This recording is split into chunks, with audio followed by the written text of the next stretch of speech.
Hello from Dream Vacations. We look forward to helping you plan a cruise vacation where you can race your friends on the top deck while cruising the oceans, or you can compete with your friends in style with virtual reality racing on board. If cruising is not for you, we can send you to Germany, where you can challenge the ring, or whisk you off to Abu Dhabi to take on the world's fastest roller coaster in Ferrari World. Whatever your dream vacation may be, let Dream Vacations handle the details and make that dream into a reality. Visit us at www.travelwithanangel.com.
This is the original esport racing game. This is iRacing.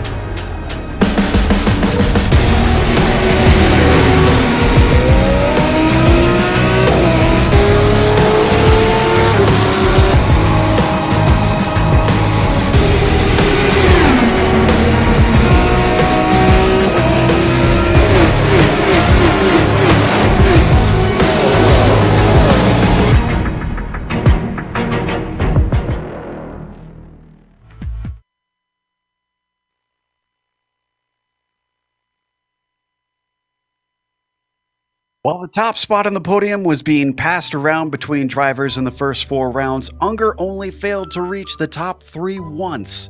So when he became the first repeat winner in Canada, it's no surprise that he leaves with a hefty 17-point lead. So far, few have been able to touch Unger on raw speed. Current champion Overbay seems to understand this and has been ticking off good points haul race after race.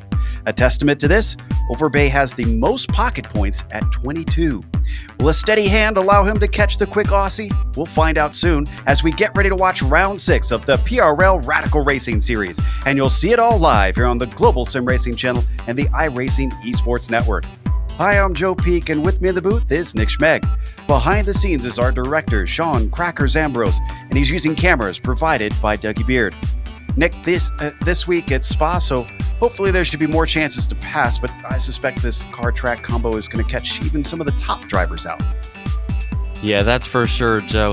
For the drivers tonight, this isn't indeed the trip to the Spa that you may be more familiarized with when you first hear that. Instead, they travel to a racetrack located just outside of Spa, Belgium, full of motorsports history and fame.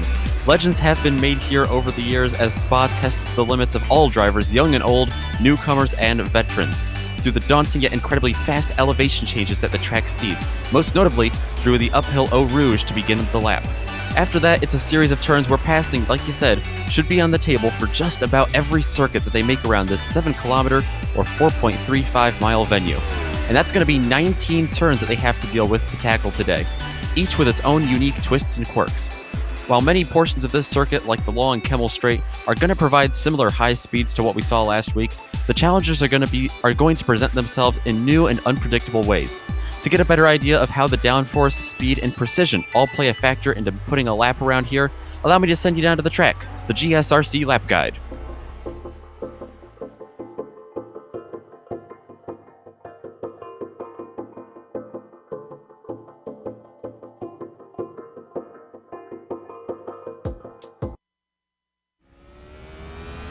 All right, we've got Stefan Schlacker in the GSRC Radical, so let's do a lap around Spa. Down into La Source, this will be a popular place for overtakes, but be aware that it can be easy to tangle with your competitor if they try an over-under. The ideal thing to focus on here is getting traction off the corner so that you don't hamper the long run on the throttle you're about to take. With the immense downforce produced by the Radical, you won't be lifting through Eau Rouge. It's all about simply straightening out this famous corner to give yourself every little bit of speed you can get for the Kemmel Straight. Expect drivers to use the draft to try to attempt some passes, and if they don't get fully by you, then it's a game of chicken on the brakes into Lacombe. The back and forth nature of this chicane can make a side-by-side battle carry on for a few apexes here, especially since this sequence flows right into Malmedy, so it acts as part of the chicane. And if you're still going at it on your way back down the hill, whoever is on the outside of Rivage is probably going to be the one to lose out. It's off camber, so it's rare that you see someone able to use the long way around to successfully make an overtake. Quickly, the track switches back into no-name and you'll continue to drop in elevation. Watch out how much of these curves you take in places because you can certainly upset the car.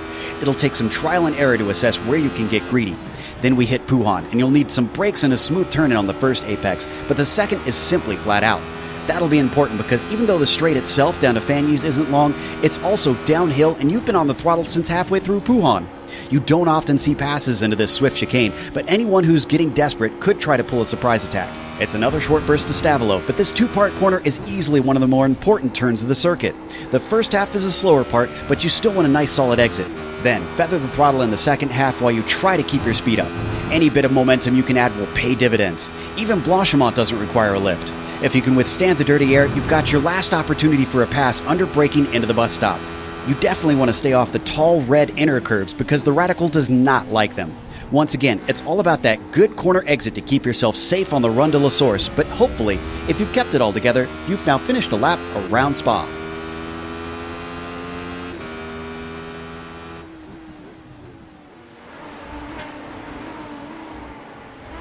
Seeing the speed that these cars can carry around these fast corners. But as always, we want to remind you that the PRL Radical Racing Series is brought to you by Dream Vacations. Dream Vacations provides completely customizable vacation packages from your door to your destination and back.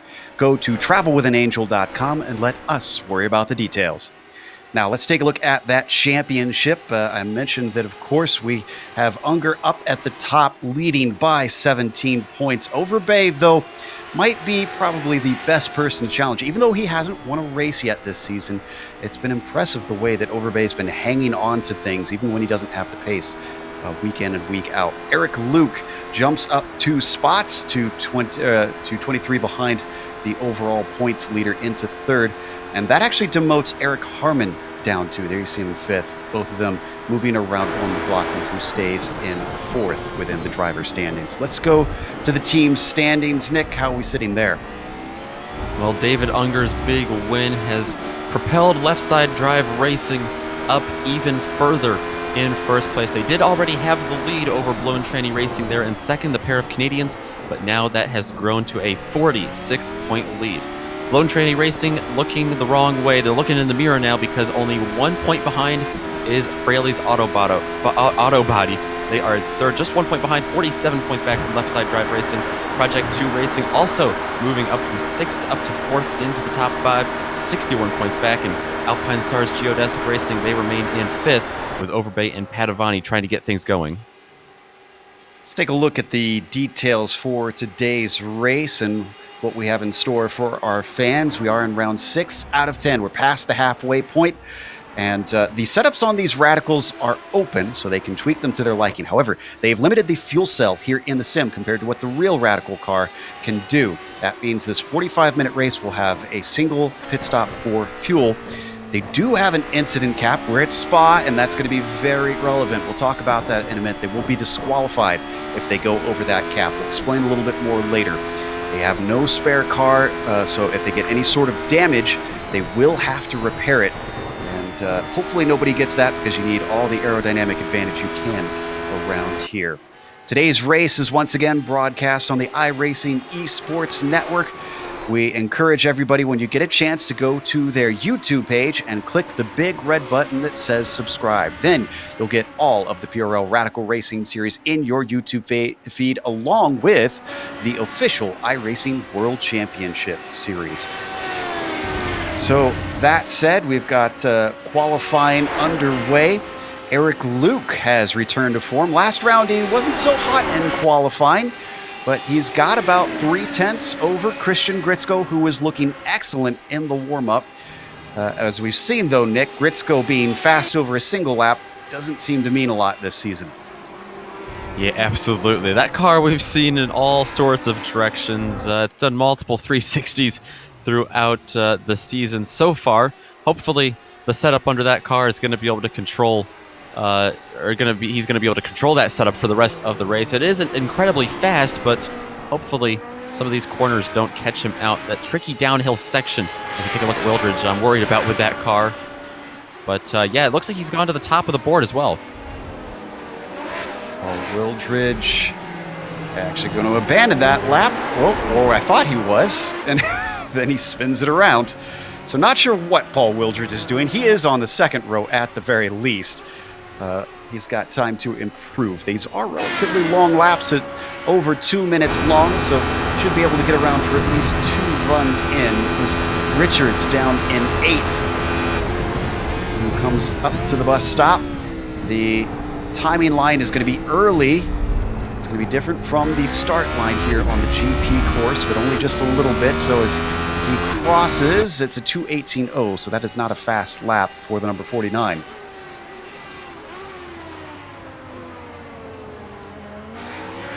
Surprised to see Unger as far down as he is, P6 in the qualifying. Spicer on a bit of an odd end to his lap as well. So I wonder why we're seeing drivers move wide there at the bus stop. This is the Australian leader in the points, coming out of Pouhon down towards Fanyes. As I said, the number 19 has only failed to be on the podium once so far this season. He has certainly come in and made a splash, as this is his rookie season, we should mention.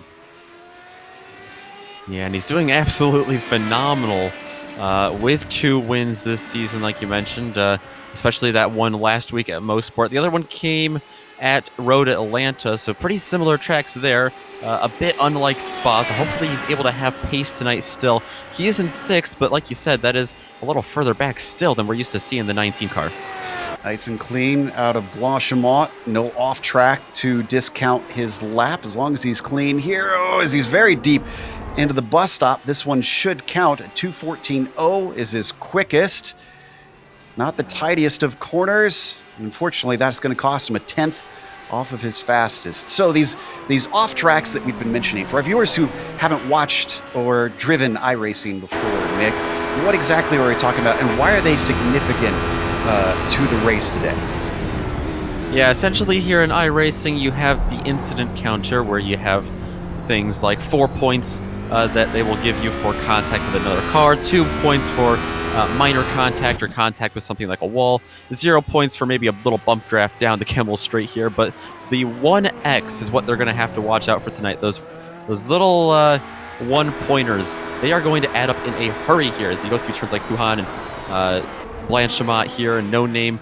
All of those tricky downhill turns, especially with the very fast speeds, going to be very interesting for these drivers to try to control that, because Spa is notorious on iRacing for giving you 1Xs, and it's very easy if you let yourself to rack them up within just a matter of laps. They do have 24 of them tonight, but after they hit that limit, they will be shown the black flag with the white cross, which means they will no longer be scored. So they definitely want to watch out for that in a 45-minute race.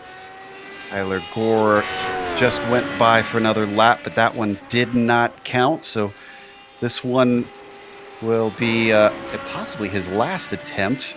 Let's follow Wildridge, who has now been bumped down to 4th. Michael Overbay's got himself onto the front row.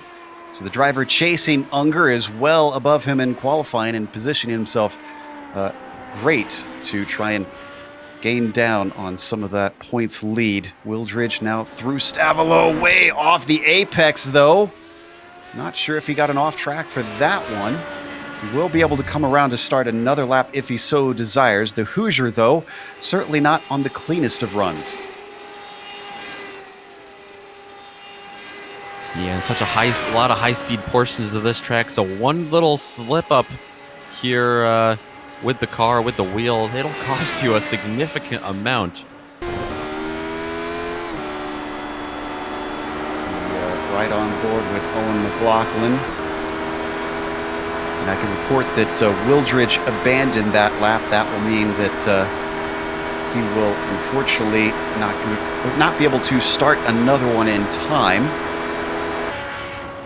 Take a look at Gilman, who's the last driver to have gotten a time in. We're waiting on William Lee to get out there, and in fact, it looks like he's not. So Lee, if he starts this race, will be at the back of the pack. Gilman's fastest lap is a 2:22.2. This one, as he crosses the line, 2:17.0, much faster, and it actually puts him P13. Nicely done. Tyler Gore now coming up to the bus stop. He's got a 2:16.2, just ahead of Gilman. On the timing boards, is this one going to count for him? It will, and it's faster at 2:15.6. That's 7/10 chopped off. And unfortunately, he's actually still in the same spot. He was way behind Barnett, who's ahead of him. This is Christopher Richards now. As the checkered flag comes out, he's going to be the first car to be done for the day in qualifying. 2:14.7. Is this going to be an improvement? Oh, it's not. It's not even going to count. He had an off track somewhere. Long ways back to the next car. Unger barely heading through Stavelo now.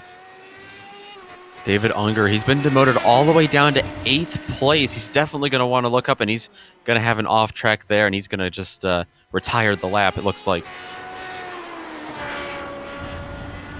So Spicer is well going to see what he can do. A fellow teammate is now the last driver on the timing sheets since Guillaumin came through and improved. Comes up through Blanchimont. A 2:17.8 is his only timed lap. The rest of them have not been allowed, either due to off tracks or wrecks or something.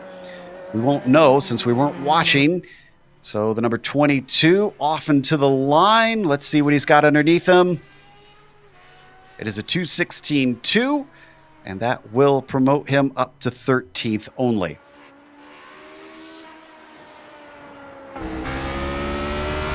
Tyler Gore looks like he will be the last one to complete a timed lap. I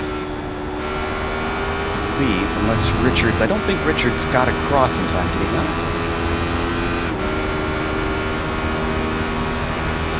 Looks like he should be able to get through. So as you ride on board with Gore, Gore sits in P12 just ahead of Spicer, who we saw finish his time, 2:15.6 for the number 77. And he is going to be the last one because our other car has exited, but Gore won't be able to make it to the line. That is the end of his day and the end of our qualifying session. So let's go through our starting grid with Christian Gritzko, another pole, but he's only got one victory so far this season. His inconsistency has been hurting him. Let's see if he can iron that out today. Michael Overbay is going to try to get one over on him. The current champion starts on the outside of row 1. Eric Luke will start in third with Paul Wildridge next to him, P4. Mark Feil, who unfortunately had a bit of problems at Mosport with a mess up in Moss Corner, is going to be starting P5. Owen McLaughlin will be 6th with Matthew Gunderson in 7th. And David Unger all the way down in 8th. This track does not seem to jive well with the number 19. This could be exactly what Overbay needs. Christopher Richards will start 9th, and then next to him, rounding out the top 10, is Eric Harmon. In row number 6, it's going to be Border Buddies, Daniel Barnett, the New Yorker, and Tyler Gore, the Canadian. They're going to be starting 11th and 12th. 13th goes to Andy Spicer with Phil Guillaumin in 14th. David Hebert, the last driver with a qualifying lap. He'll be starting 15th. Behind them, William Lee, Scotty Zerk, Curlin Andrew, and Ronald McManus. They're going to have quite a bit of ground to make up, but remember, the draft is quite effective here at Spa, so we'll look for them to be making moves at least to the middle of the pack early on. That will round out your 20-car field tonight. All right, the cars now start to grid up, and here's where it gets interesting. It is a standing start in this series. This is the GP course, so much like Formula One, they have the daunting task of diving through La Source with everybody piling in at the same time. Hopefully, we get a clean run through the first corner.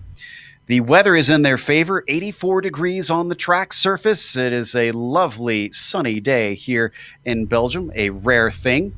Clear skies out there, and very, very little wind with these downforce cars. That is good news. A little bit humid, but I don't think that's going to bother the drivers too much with this being a virtual race. As you can see, the last of the cars working their way out to the grid, just waiting on Lee, Zerk, Gore, and Maujo. It is going to be a 45-minute race today.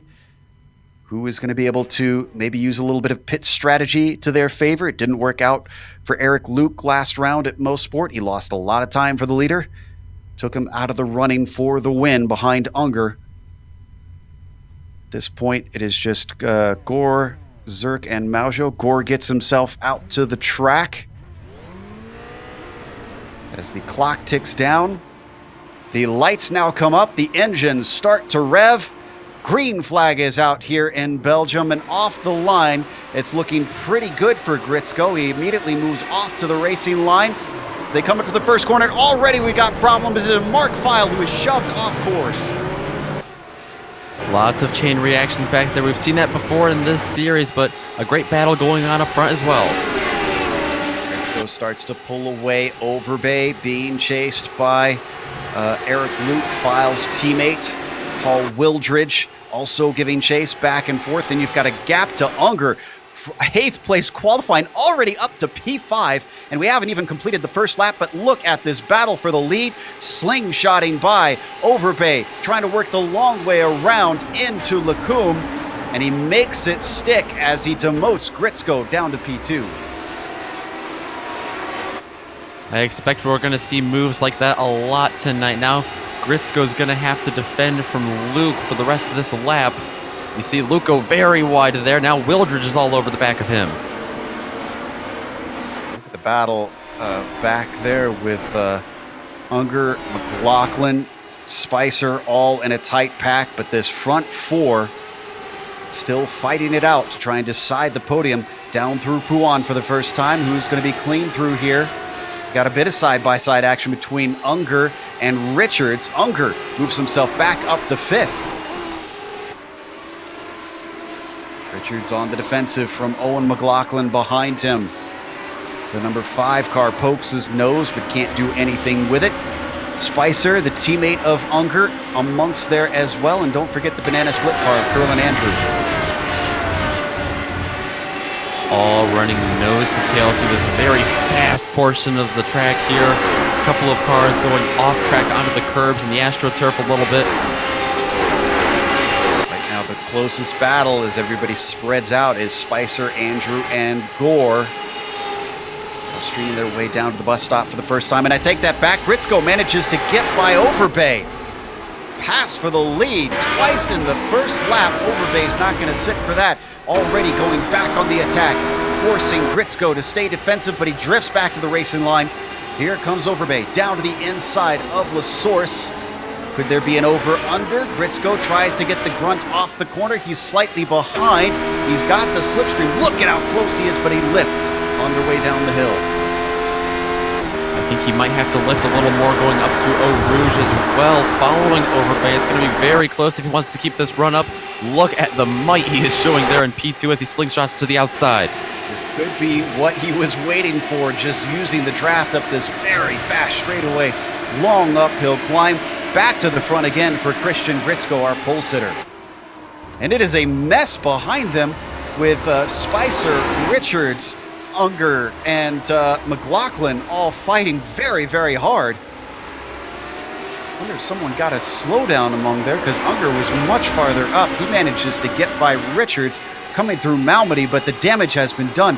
Andy Spicer up to 5th place in the number 22. And not a great lap there for Unger so far. He's able to get back by Richards, as you saw there. As we go on board with Curl and Andrew, he's following right now, Christopher Richards getting a big slipstream down the hill. Looks like Daniel Barnett has gone off behind them. Where was this? Looks like No Name Corner had its first victim. And I don't think he hit the wall. We've got the replay. He was trailing behind this group. And through Ravage. And it's the quick left flick through No Name, the New Yorker. Oh, wow, that car was out of control even just as he turned in. So that puts him down in 16th. But he continues on. Let's glance back at our leaders. Overbay still in tow of Gritsko, but he's about a half second back. I am surprised at how well the draft is doing here, especially deep into the bus stop for Gritsko, but he recovers. Especially since I figured the wake of the car ahead is going to be difficult to follow. Yeah, I would imagine that both of those statements there are true. It cannot be easy to follow the turbulence that they're going to have to fight through and all that dirty air, but they're doing a fantastic job, especially the guys at the front, Gritsko, Overbay, Luke, and Wildridge. 4-car breakaway. Those 4 that Nick just listed have gained about a 6-second gap over Unger. Bad news for the 2-time winner and our points leader. Here we go again. It's Overbay following behind Gritsko, but I think I just saw him lift. He might begin to go into that fuel conservation mode, trying to gain precious time in the pits later on if he can jump Gritsko. Real action right now is for 6th place Unger and Richards in a hard fight.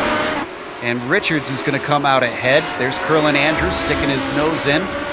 But Unger gives the Banana Split car the slip as he keeps himself in P7. Watching behind them all, it's Tyler Gore and Owen McLaughlin.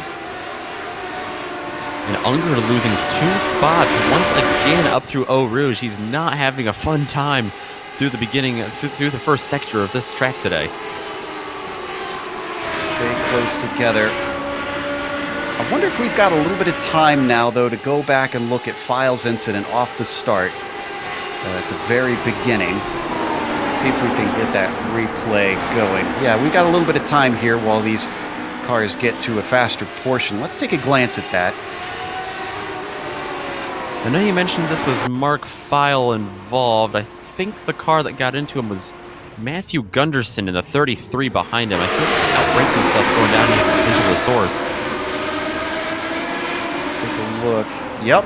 There you see him pulling off to the right after he hits him because he slams the wall. If it's not Gunderson, it's one of his teammates. Similarly painted car. Oh, it was indeed Gunderson.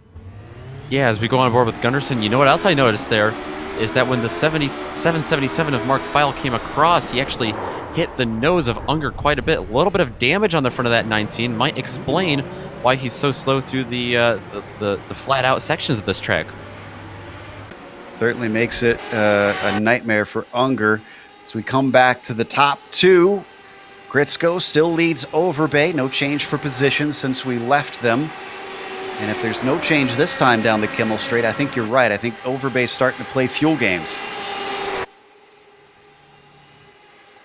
Yep, no attempt. He's just cruising behind him. Same thing with the 2 cars behind them. Luke and Wildridge have had runs if they want it, but both are soft shoeing it.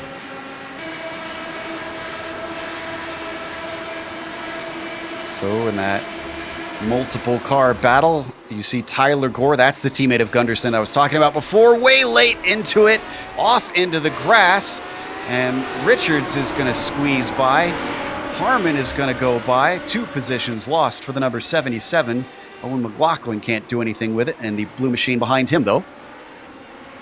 Yeah, close call for Eric Harmon, though. He almost overcorrected himself as he was trying to steer out of the way of Tyler Gore rejoining the track there, as he gets real tight up on the back of Christopher Richards there. Already looking for another position. They come down to Puhan. Swift downhill double apex left-hander. And he's able to withstand the buffeting, the wake of the car ahead, but not quite close enough to go on the attack into Fanyes. Bad news for Mark File fans is he's already retired. He will not be continuing in this race. We're down to 17 drivers on the circuit.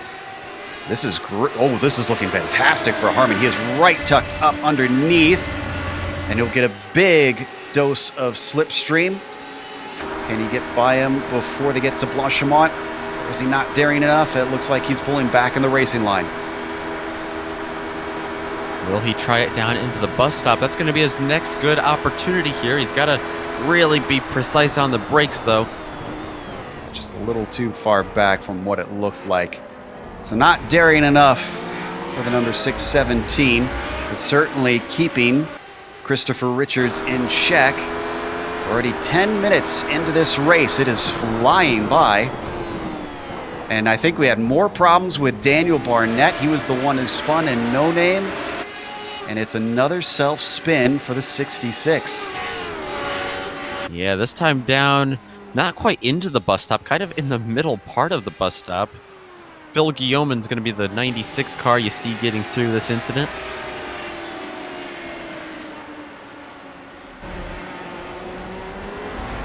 Yeah, and it's very similar to what we saw with the no-name corner, where the car just starts, it over-rotates as soon as he steers into the corner. Must have been trading sets with Gritzko. Yeah, he must have been. Might be searching for a little more downforce through those parts of the track as well. He might have sacrificed a bit of that through the faster sections of this track. So back to the leaders. Gritzko's not giving it away. Overbay continues to follow. This seems like the theme we're going to be seeing until the pit stops happen, which I expect to be rather late in this race. We still have a few more minutes before the pit window is expected to open. The battle behind them, being led by Spicer in 5th, has Unger trailing, and then Curlin Andrew. They've separated themselves from a number of cars who were close with them before, Richards, McLaughlin, and Gore. This has trimmed itself down to a two-car fight as Spicer's way wide off the corner, and here comes Unger trying to take advantage of it. Unger on the outside, though, not going to have the preferred lane as Spicer gets clear of him, and Andrew gets almost onto the inside of him. Thinks better of it as they went through Blanchimont. They're going to stay in order, or will they? A little bit of puff of smoke off the tires of Andy Spicer. Takes it way too hot into the bus stop. Here comes his teammate for the second time in only a few corners. Tries the outside coming up to La Source. Thoughts of 3 wide for Curlin Andrew. Oh, and deep onto the brakes again, but this time it works out for Andrew Spicer. Andy finds himself up in 5th place, holding off his teammate, and now having to fend off Curlin Andrew. Andrew on a tear right now. Didn't qualify, sat towards the back early, but he's already up to 7th, and he's just doing phenomenal. Like you said, he's going to go get a big slipstream here with Andy Spicer. Watching from Gore's view, you see the battle up ahead.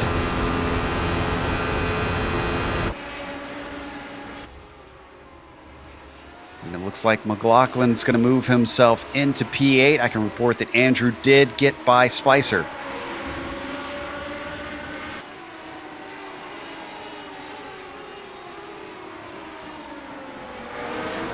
So, we've only lost 1 car since the start of the race.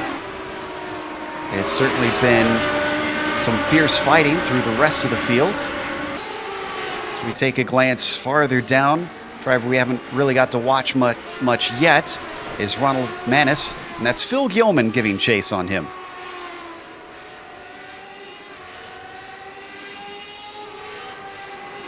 Down towards Puhan.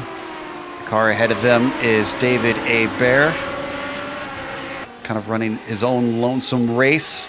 And a great run through Puhan for Ronald Manis. Not only gets him safe from the number 96 of Guillaume, but starts to reel in David A. Bear bit by bit.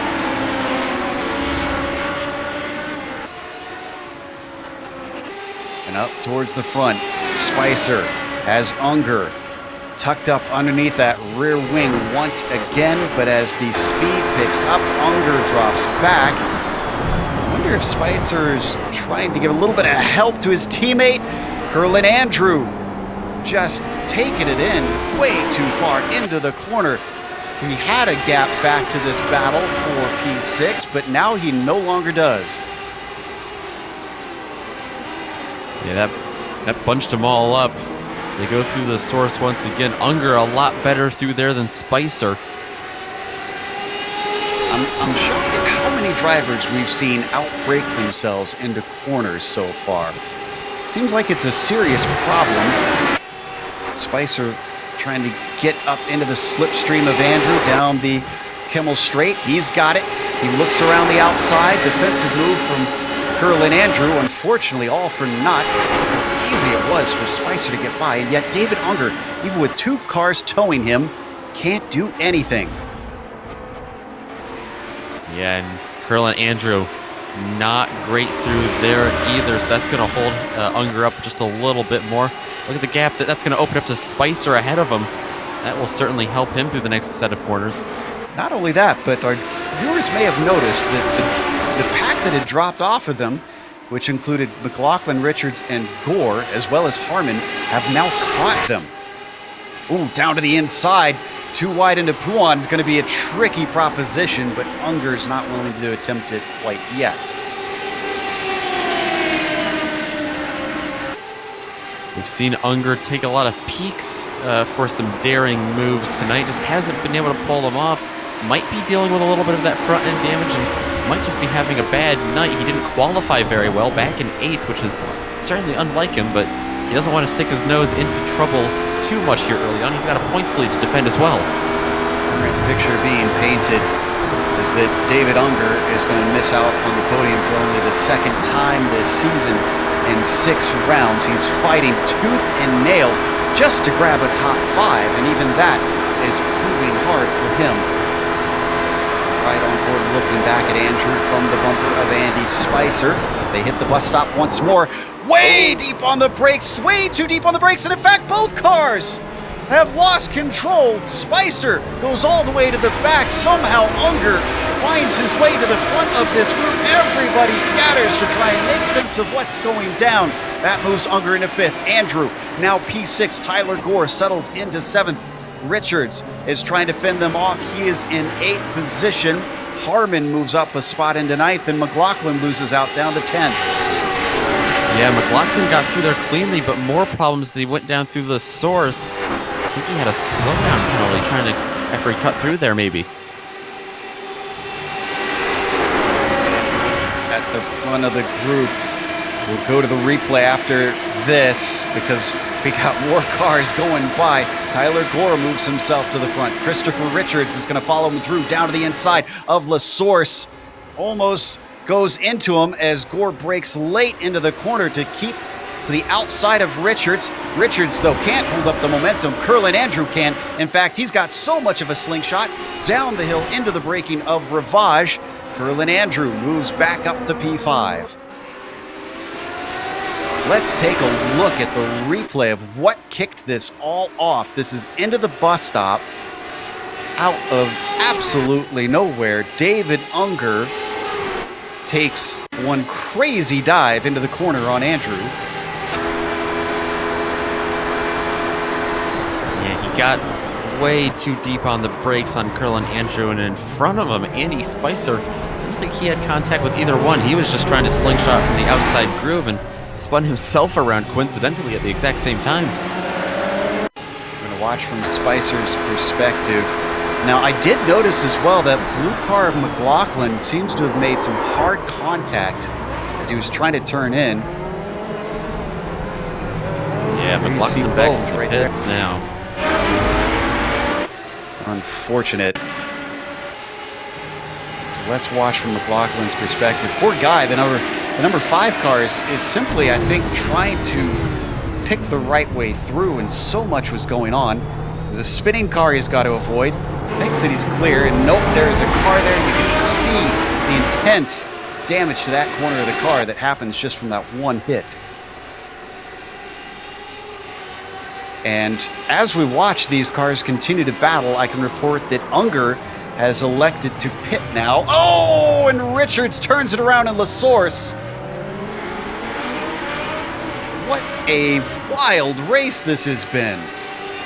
I think we may have had a little help here from Tyler Gore. I think he had already lost it before Gore hit him, though. It was hard to tell first glance. Let's take a look again. Looks like he's got a little damage on the car, and Richards definitely gets shoved around. It is a no-holds fight, Belgian barroom brawl out here today. Richards continues in 7th. Above it all, Curlin Andrew is the only one that's managed to avoid the chaos. He's got a very solid P5 by about 4 seconds over Gunderson, who leads that second pack.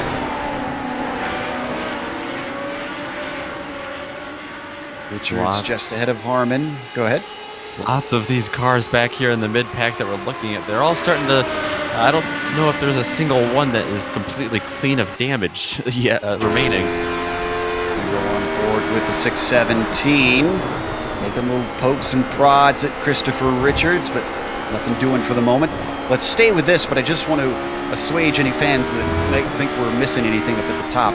Ritzko continues to lead Overbay, who is ahead of Luke, who is ahead of Wildridge. They have not changed position. They are cruising. Yeah, they are within range of each other. I think they could get up and be more aggressive if they wanted to up here in the top 4. I think not only is fuel conservation on their minds, but also just logging off laps. They don't want to end up like the mid-pack and the guys at the rear of the field right now. They just want to get to the end and have a solid point stay. That's exactly what they're doing. Yeah, no point battling for a position that's going to be handed right back at the next straightaway. And risks the car, a little bit of a bobble for Gunderson, but he makes good of it and heads right into the pits. Spicer's going to follow him as this battle continues on screen between Harmon and Richards. Oh, and who is that spinning? Looks like Tyler Gore finding a little too much throttle. Yeah, too hard on the gas out of the bus stop, it looked like. It's a common mistake that you see here at Spa. Especially in a car like this, it's got a lot of oomph underneath the right foot. Let's watch and listen. Yeah, Engine absolutely. Screams, and around he goes. Or is able to keep 8th position. A bear closes on him. So our highest pitter right now is actually Matthew Gunderson. He's followed by Unger. Christian Gritzko has gone off track. He's able to keep it straight. He just swung it wide. He's back in 3rd, but that's going to put Overbay up in 1st and Luke up to 2nd, just with one mistake. And that was in Pouhon that happened. So Overbay, who started on the front row, finds himself back up at the front. And as he said that, Eric Harmon had a problem involving Christopher Richards. Actually, I think this was more by himself. I think he did make contact with him, but he was the car behind. Yeah. Oh, just... You're going to see, they're down into Ravage here. It happens in No Name. We ride on board. This will be a great angle to watch it from. Suddenly the car ahead is going to check up into this corner and... Oh, maybe there wasn't contact. It's awful tight. He kept the car from getting any damage, but Harmon is now 10 seconds behind Richards, retains P7.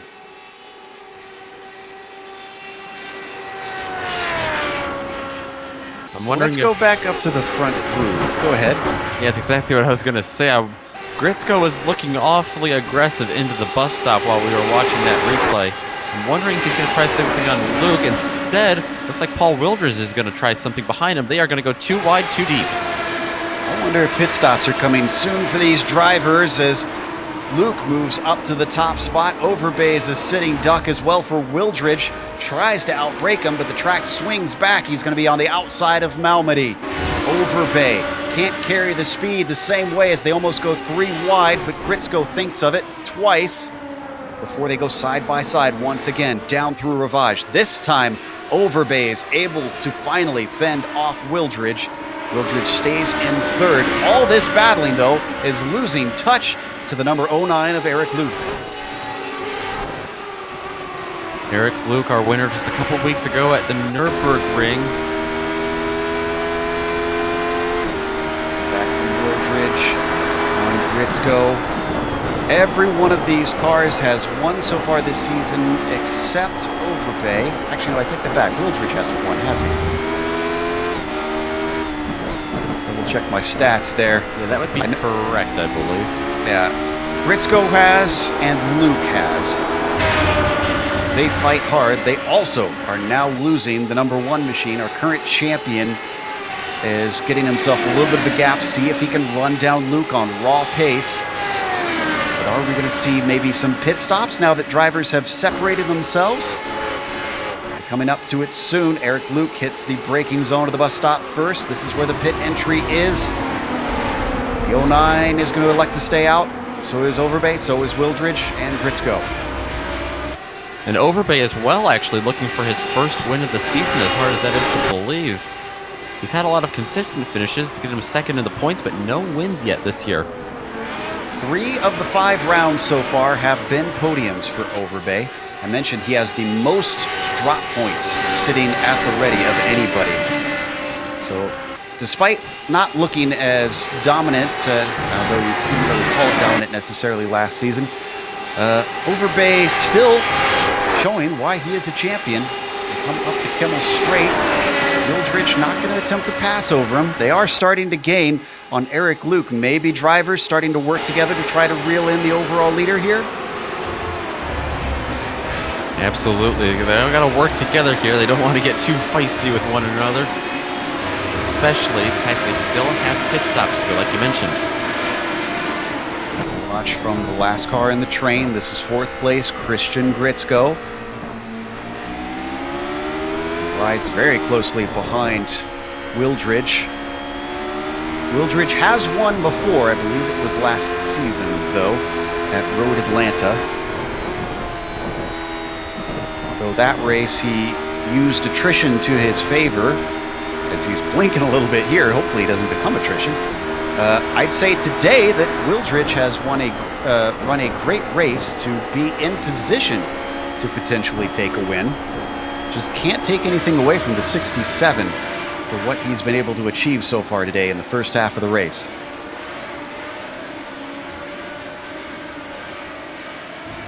Most of the field has split apart behind them. Very kind of the leaders to give us some action once everybody else has settled themselves down.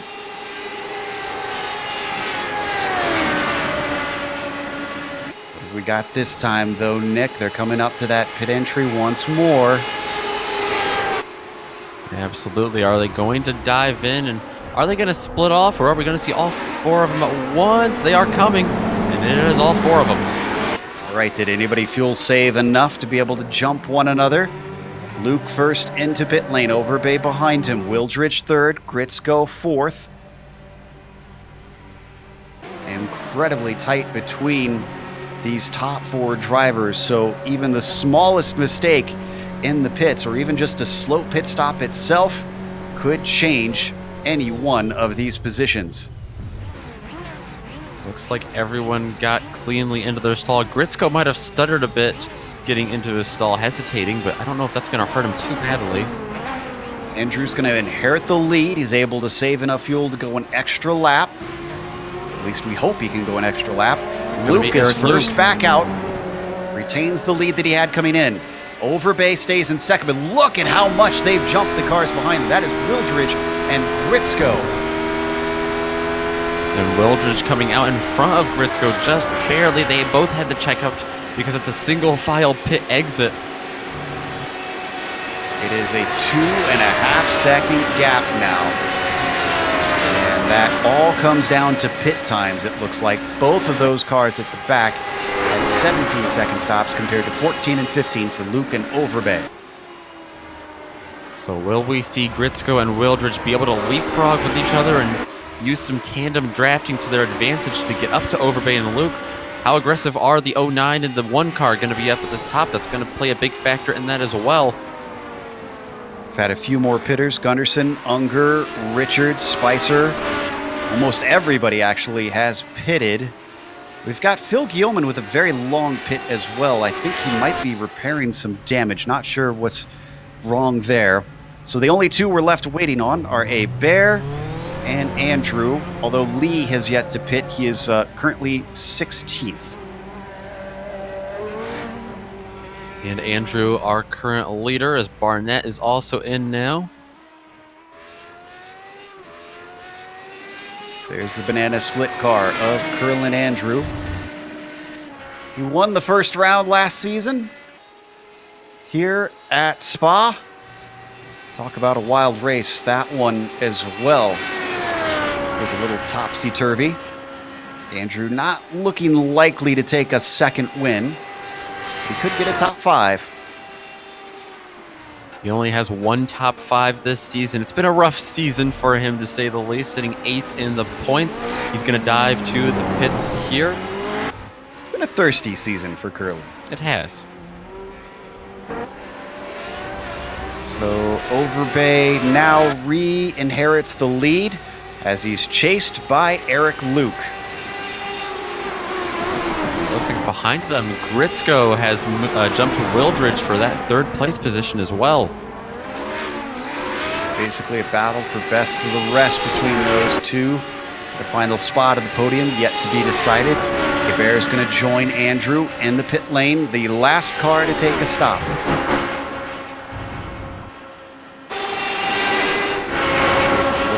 Battle for 3rd, back into the outside. Wildridge trying to slipstream by. Ahead of them, the two that you see are running nose to tail. No battling between Overbay and Luke. Two very different races going on. Yeah, I think Luke knows, as much as I'm sure he'd love to be in the lead and try to open up a comfortable gap, I think he knows that if he gets side by side with Overbay for long periods of time, that those two drivers are going to close in on him once again, and I think that's the last thing he wants. Damage on the rear of Wildridge, it looks like. Not sure where he got that from. Gritsko going to try and challenge down into Puhan, then breaks early. Allows Wildridge to stay ahead for the moment. News for Eric Harmon fans. I think he's taken his 2nd pit stop. I'm not sure what happened to the 617. He is in pit lane. Wildridge continue to have a few connection problems on my end, at least. Yeah, I'm picking up those as well. Hopefully that's not affecting Gritsko getting around him. Actually, he goes off to the curbing there a little bit. Gritsko in the 28 car able to slip in underneath him and take back that spot once again. Yeah, fair bit of wheel spin on the AstroTurf for the number 67. He collects it well, though. He doesn't lose much time, especially on a part of the track where you need to carry your speed. And then up at the front, you see Overbay continuing to hold off Luke, but he is very, very close. He's within 2/10 at times. So making some very good... applying some very good pressure on the number 1 machine. And faster than Luke, as you see there, than on the last lap. Luke, even with the slipstream, just a couple hundredths of a second slower than Overbay in front of him. Hopefully, that's not enough for him to slip away. Speaking of slipping away, Gritsko is starting to look like he might be able to get away from Wildridge, and I spoke too soon. Wildridge had a tremendous run over Radillion. And in fact, he's going to easily get the spot right back. You can see the background there. Just slingshots on by. The 67 back onto the podium once again. If he could get the car woed up. A little shaky through Lacombe, but he holds it together. Yeah, he wisely waited until the last second to clear him there. He didn't want Gritsko. I mean, he cleared him so quickly, he didn't want Gritsko to pick up any slipstream after that. This continues to swap back and forth in stark contrast to first and second place staying where they are. Another try down into Puhan. He's almost fully up alongside, and this time he's going to stick with it. Christian Britzko works around the inside of Paul Wildridge into Puhan, retaking that podium spot. Let's step away from this for just a minute, because Eric Harmon, who returns to the track, is trying to hold off McManus and Barnett. Barnett with a big bobble coming through the bus stop, loses quite a touch of Ronald McManus ahead of him. McManus has had a week full of drafting. He had a nice top 10 run last night at Talladega in the NASCAR PRL Truck Series.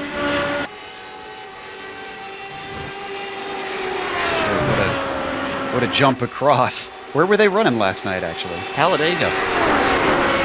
Not too big of a jump across, I guess. Yeah, both draft tracks. McManus, what was going on there? Just suddenly puts two wheels off in the dirt on the Kemmel straight. That might be one of those hard transitions he's dealing with, having to turn right there.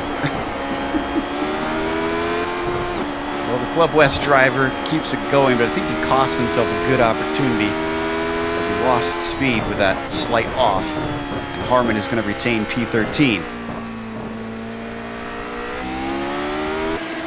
Overbay is still your overall leader. Eric Luke still staying within a few car lengths behind in the 09. You could see how much pace he has as it gets very close at many of the corners. Yeah, Eric Luke took a peek down there into Lacombe. He's just letting Overbay know he's there, making himself present in his mirror. 9 minutes left. There's still a fair bit of racing. Less than 5 laps to go. Down the hill, Overbay finding a little bit of a gap. Look at the 09 drop back slightly. It's now 7/10. This is the farthest behind we've seen him since the pit stops. Yeah, absolutely it is. Hopefully we don't see him lose that draft completely here. It is very possible to lose that toe. Take a look at P3 here, also picking up action. Yep, this is still the fight between Britzko and Wildridge. Let's stay with this, but I can report that Unger managed to get by Curlin Andrew for 6th place behind this. Lucky shot off the rear of the car. Gives you a good idea of the accordion effect as the cars come together in the braking zones and then down these straights. Far apart they spread.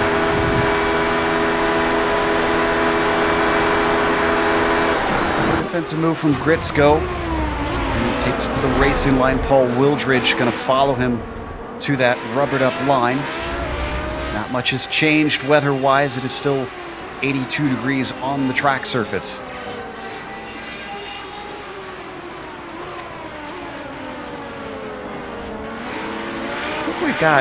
We've actually got the Unger pass spooled up, it looks like. So let's take a look at that, since this has calmed down slightly. Oh, just a bad exit out of Malmedy. Unger ducking to the inside, late on the brakes. This time much better than he did at the bus stop. He's going to manage to overtake the banana split car. And you know, while that was happening, I hate to say it, but Curlin Andrew took that spot right back. Well then, looks like we're going to be in for a lot of this. It was a lovely replay, though. I think Wildridge may have lost connection because he's disappeared and he's starting to fall down the timing and scoring order. I do not see a message yet that he's lost it as we come back to the battle between Richards, Andrew, and Unger. Andrew now up at the front in 6th. Excuse me, Richards at the front of the group in 5th. Andrew in the sandwich in 6th, and Unger in 7th. Still not seeing sign of Wildridge. Oh, and he's back. but Gritzko is by him.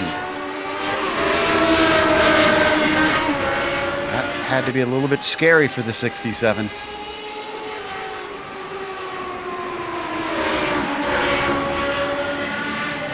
Still having a horrible connection.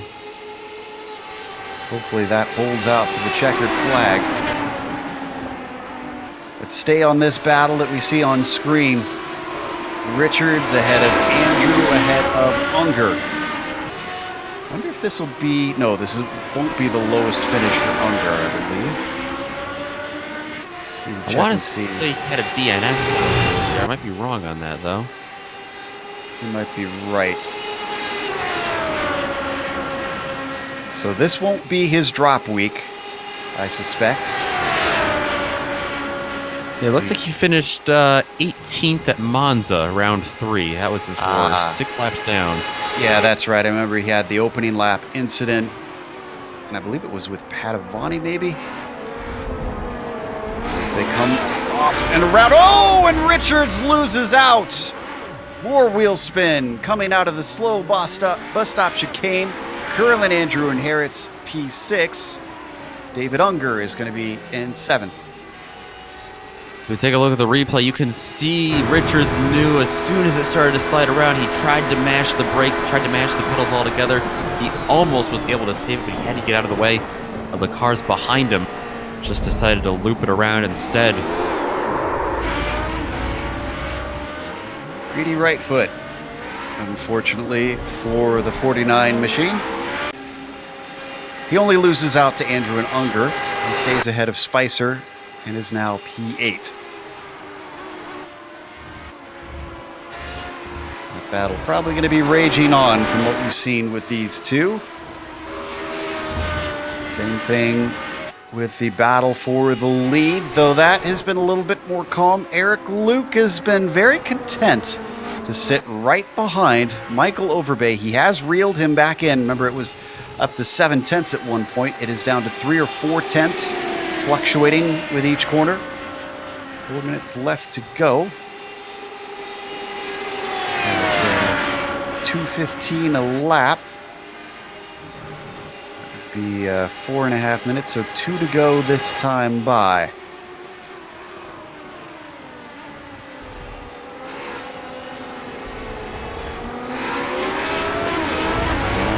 Across the timing and scoring line. What point does Luke try to attack? Does he save it for the very last lap, for the white flag lap? Find out here when he gets to the Kimmel Straight, if he starts poking and prodding a little bit harder. Pretty far behind. We've seen drivers come back from farther than that so far. Well, the other thing he has to consider is something he said early in the race, Joe, is that why battle for position now when you just know the next time you hit a straightaway, you're going to get overtaken. Luke has to predict and time this out perfectly. He gets a big toe here on the back stretch. Is he going to take a look? He is, but I don't think he's going to go for it. Stays behind. Can report that Wildridge has overtaken Gritzko. Looks like I haven't seen him blink out in a bit.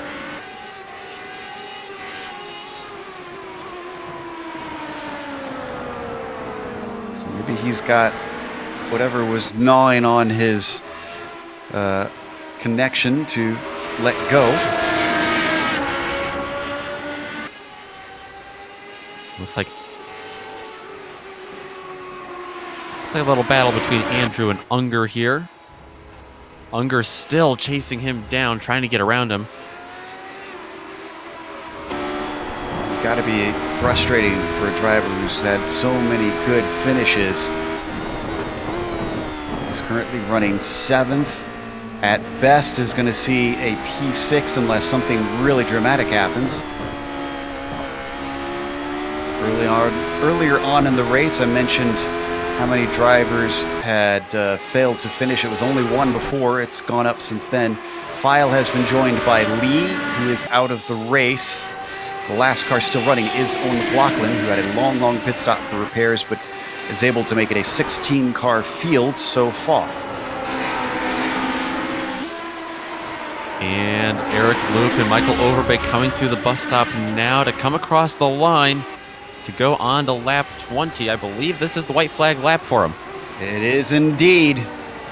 What does Eric Luke have for Michael Overbay? Is this the one that finally allows Overbay up to the top spot?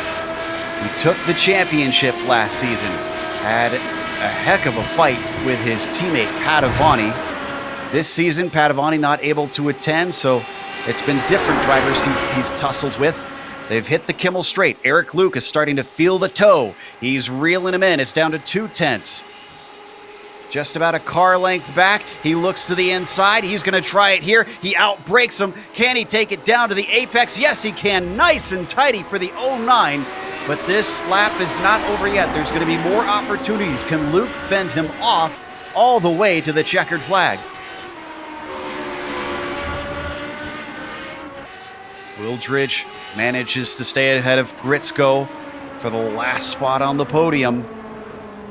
Oh, and Eric Luke throws it away on the final lap. Spinning this car all by his own. Antonone Corday, and he spins into Wildridge. Both Wildridge and Gritzko find the wall. Where is Gunderson? Gunderson is a long, long ways back. Wildridge is trying to limp the car, so is Gritzko. There's a legitimate chance that they could be caught by the 33. Absolutely. He comes down through now. He's going to have room, I think, to catch him. I said it would take something dramatic. I'd never expected it to be something like that. Christian Gritzko in the number 28. You can see him working his way forward, but this is our overall leader. What a bit of a bummer of a finish, maybe for fans who wanted to see a close fight to the end, but not for Overbay, who has been fighting hard all season. It took him until round 6 to take his first win. Our current champion back to the top spot on the podium. A win for the number 1 car here at Spa. Gritzko still limping his way forward. It's not a fast car, but it's fast enough. That's what matters.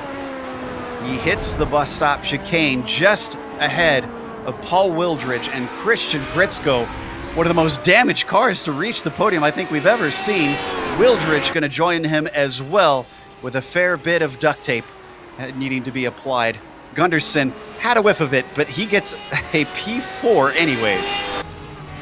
Yeah, still a phenomenal result for Matthew Gunderson. I'm sure he would have loved to see more. Looks like Andrew is going to be able to hold off Unger here, and this Unger gets a heck of a run out of the bus stop. Oh, and Christopher Richards is going to manage to get by Andy Spicer at the line. Spicer outbraked himself in an attempt for an overtake and just cut the corner. Take a look at that, and then after that, we have no battles left. Let's take a look at the replay of Luke.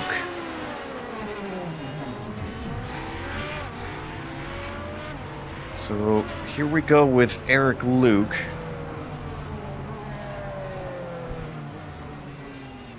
We're trying to pull that one together. And I only just moved the camera over to him at the last moment. He had the lead. This is down into no name.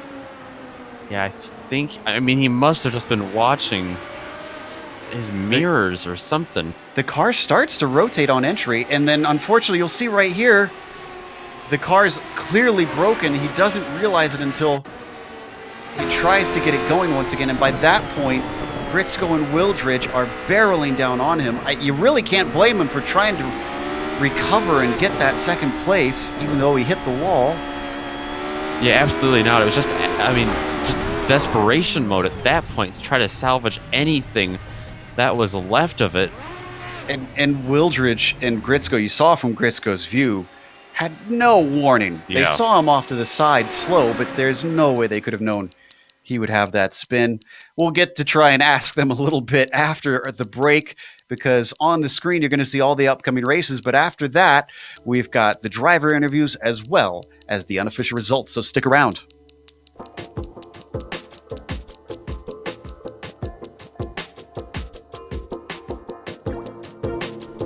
Hello from Dream Vacations. We look forward to helping you plan a cruise vacation where you can race your friends on the top deck while cruising the oceans, or you can compete with your friends in style with virtual reality racing on board.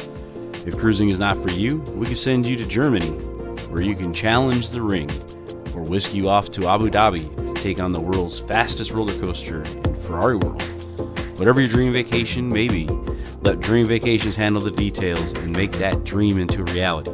Visit us at www.travelwithanangel.com.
Welcome back to Spa-Francorchamps. We just watched round 6 in the PRL Radical Racing Series. Michael Overbay may be our current champion, but it took him a while to get his first win this season. 6 rounds in. Even still, he's had good points finishes, and this will certainly help today. He was ahead of Christian Gritzko. I wish we could show the cars actually on the podium, because that car was a mess. He had a little bit of a wreck at the end with some surprise action with Luke and Wildridge. Wildridge finished the last spot on the podium with damage himself. We'll get to the car that ran into them a little bit later. Matthew Gunderson takes P4. And then Curlin Andrew. He won here last season. It's not as good, but a top 5 from 16th on the grid is something to be proud of. David Unger, that early damage really seemed to hurt his pace around here. He's only managed a 6. Christopher Richards was 7th, and then Tyler Gore 8th. David A. Bear takes 9th, and Andy Spicer rounds out the top 10. Nick? Back in 11th is where you'll find Phil Guillaumin, who had a quiet day. He started back in 14th, marched his way up to 11th, had a little help in front of him with a couple of incidents that he was able to bypass. Eric Harmon is going to finish right behind him in 12th by about 5 seconds. If another 12 seconds back is going to be Daniel Barnett. Ronald McManus will be the last of the lead lap cars in 14th, and there he is, Eric Luke, all the way back in 15th. A heartbreaking finish for him. Our winner just a couple weeks ago at Nürburgring. He's in a points battle of his own, of course, up there, and not the finish that he wanted or deserved tonight by any means. Owen McLaughlin is going to finish 4 laps down in 16th, 6 laps down in 17th goes to William Lee, and Mark filed the last of the cars running tonight. Sergio P. Maujo and Scotty Zerk did not start tonight. But there is your 20-car roundup. We've got our winner ready to talk to us, Michael Overbay, on his first win of the season. Congratulations, sir. Thank you, sir. About time. I finally got one. I knew we were going to be fast here. Yep, and we were a bit surprised as well that it took you a while to get the top spot again, but we saw some very smart racing out there. We see on screen right now some of the early battles that you had with Gritzko, but other than a couple back and forths in the first 2 or 3 laps, it seemed like you settled into a rhythm. What spurred you to make that decision to just sit back in second for the majority of the first half? Yeah, my plan the whole time was to stay behind him. He made a couple mistakes, I think, and I got back around him, and then I was hoping he'd go back around me, which he did. And it was just to be safe for the first stint, and then let's race on the second. And we also was able to save fuel, and Eric and I knew we were going to be able to save fuel and come out of that second stint with a decent lead. And then I started to pull away from Eric a little bit, so I backed up on him for that last lap, and we wanted to make it a little exciting and race for the checkered flag on the last lap, and poor Eric crashed it out for that turn. I feel bad for him. He had a really good race going too. I think a lot of fans will be a little bit gutted seeing that happen. Now, coming into the last lap, obviously you were expecting a battle for it. What was your plan? What were you going to do if you were coming side by side down into the bus stop? Which side would you have chosen? He was going to give me the inside. He already told me if I had the run, we weren't going to battle. We didn't want to wreck it, and so I was told him I'd take the inside. But that's where it was going to be if I had the distance. If I didn't, I wasn't going to dive in on him and ruin both our races. But too bad it didn't come to that. Now, I don't know if you were aware of this, but you have the most drop points of any driver sitting in your pocket right now. Even though this is your first win, you're actually looking incredibly good for the championship. I mean, how does it feel to know that? Yeah, I saw that we're Unger finishing this. That really tightens things up now. So maybe I'll start putting a little more practice in and put a push here at the end of the season to try to defend my title a little bit. All right. Well, we look forward to the battle between you and Unger. Congratulations on the win. Thank you. Can I say thanks to Alpine Stars Geodesic Racing, sponsored by GoPro, and all the guys at the team. Thanks a lot. And thanks to you guys for putting on a great show. Oh, you're very welcome. That was Michael Overbay, our winner today. Nick is going to be talking to second place Christian Gritzko. Maybe a bit of a surprise second for him. Yeah, absolutely. And not the question I had in mind to start off with this interview, but Christian, did you have any idea that was going to happen on the last lap? Not at all. I was hoping someone would mess up, specifically Paul, just because I was battling him. But the fact that I got into second place just, surprises me because my car was trashed for the second half of that lap. So it's a big surprise for me. Yeah, absolutely. It's a fantastic way to hold on there, especially to get up not just on the podium, but into the top two as well. We saw you dominate basically the first green flag stint, or the first stint, I should say, of this race. Saw you make a little bit of a mistake there going off track, I believe down in Puhan. Just hard to recover after that with the pit stops and all. Yeah, pretty much. I was surprised that Eric and Overbay, they had extremely fast pit stops. I don't know why I was held back as longer than I did because my fuel was in by the time they were beside me, and I just wasn't being let go. But that one mistake off the track, surprisingly, that's all it needed for me to lose first place, and I felt like I would have had a good battle with them if I came out of the pits with them. Yeah, and indeed, you probably would have. You've had a lot of great finishes this year, including this one. You've also had a bit of bad luck to run into.